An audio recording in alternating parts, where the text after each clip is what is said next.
Herkese merhabalar, ben Huri ve Tek Mutfak'ta kanalın mutfağına hoş geldiniz. Bu yöntemle kilolarca balığı kokusuz bir şekilde kızartabilirsiniz. Tava kirletme yok, koku yok. Nar gibi hamsi nasıl kızartılır tarifini vermek istiyorum. Tarifimize hemen başlayalım. 1 kilo hamsim var. İlk olarak hamsimizi temizleyerek başlayalım. Daha önce hamsi temizlemeyenler için göstermek istiyorum. İlk olarak kafasını kopartalım. Parmağımızla iç kısmını temizleyerek ayıralım. Evet, tüm hamsimi aynı yöntemle temizlemeye devam ediyorum.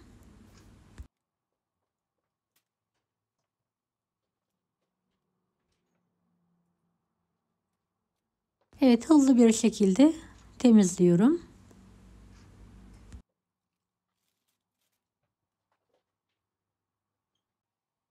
Hamsinin hepsini temizledim. Musluk altında bol su yardımıyla kanı gidene kadar yıkayalım.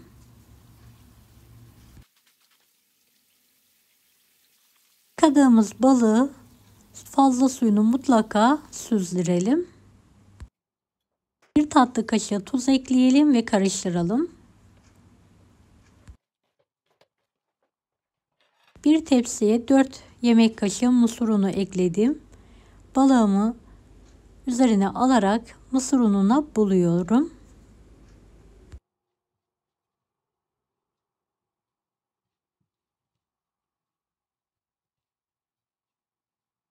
Balığı aynı yöntemle mısır ununa bulayalım.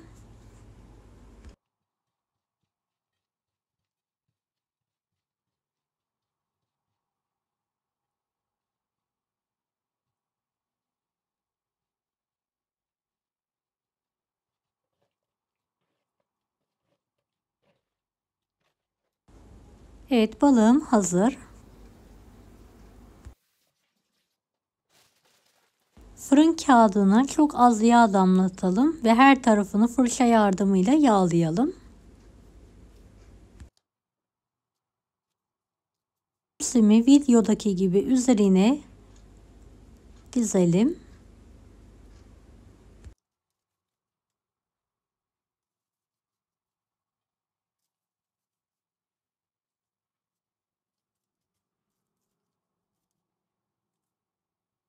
Videomu izlerken buraya kadar geldiyseniz yorum kısmına herhangi bir emoji bırakırsanız bana destek olmak için sevinirim.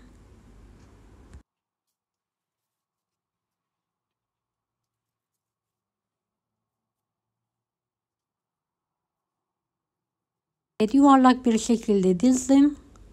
Orta kısmını da aynı yöntemle dizerek kapatıyorum.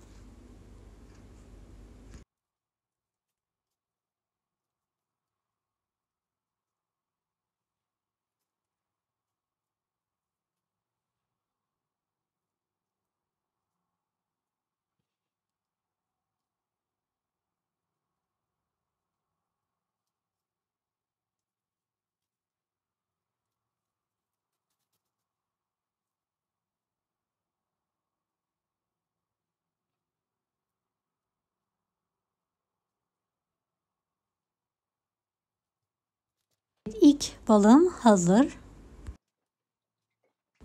İkinci kağıdımı da aynı yöntemle yağlıyorum ve hazırlıyorum.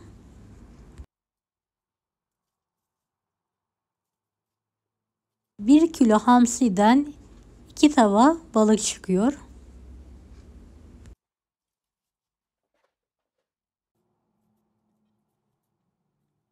Dilerseniz bu yöntemle daha farklı balıklar da hazırlayabilirsiniz.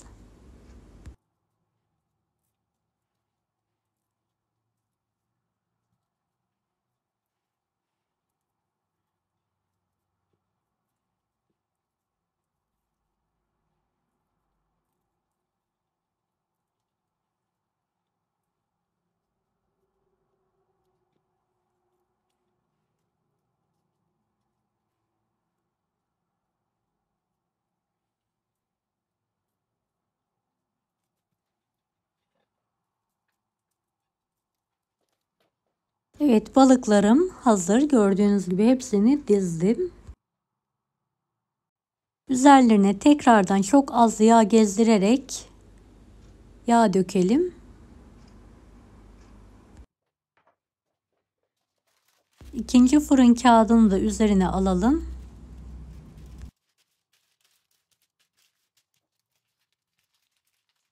Kenarlarını sıkı bir şekilde kıvırarak kapatalım.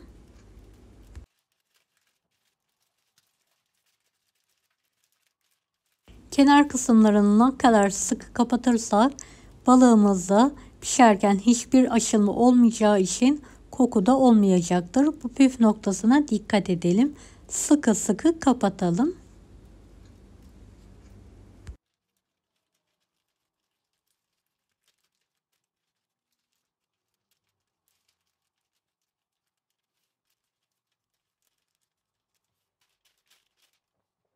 Kapattığımız kağıdı büyük bir tavaya alalım. İkinci balığımızı da üzerine kağıdı alarak kapatmaya devam edelim.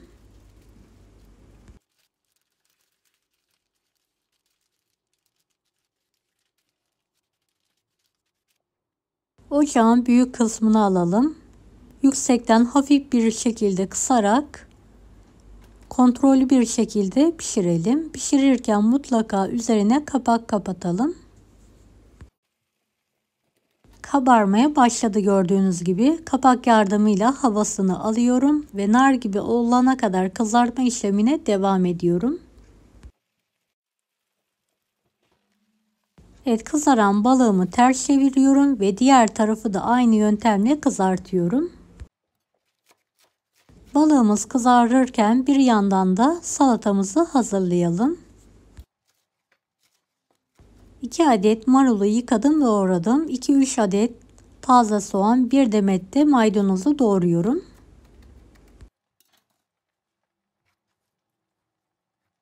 Bir adet havuç rendesi, 2-3 tane turp,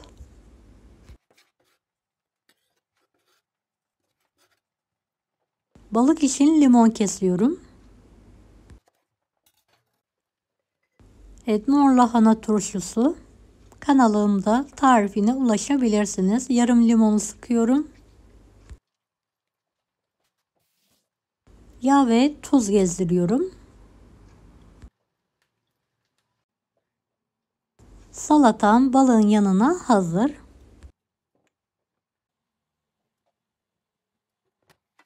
Kontrollü bir şekilde nar gibi olana kadar kızarma işlemine devam ediyorum.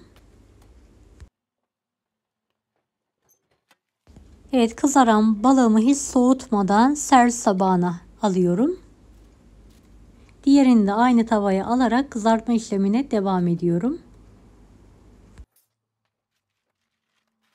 Kağıtla servis yapabilirsiniz. Makasla kağıdımı keserek direkt sofraya alıyorum.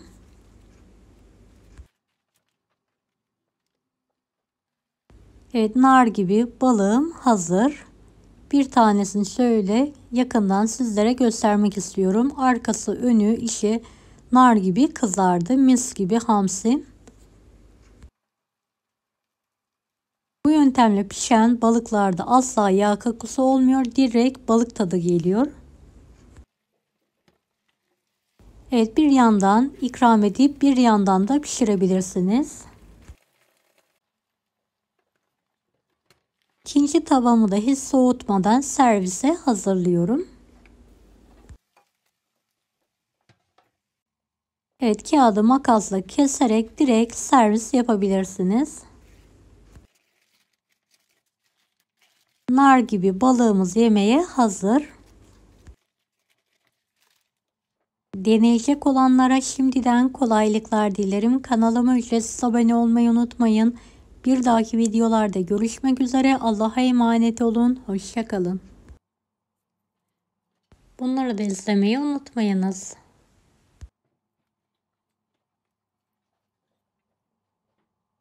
Kolay gelsin herkese.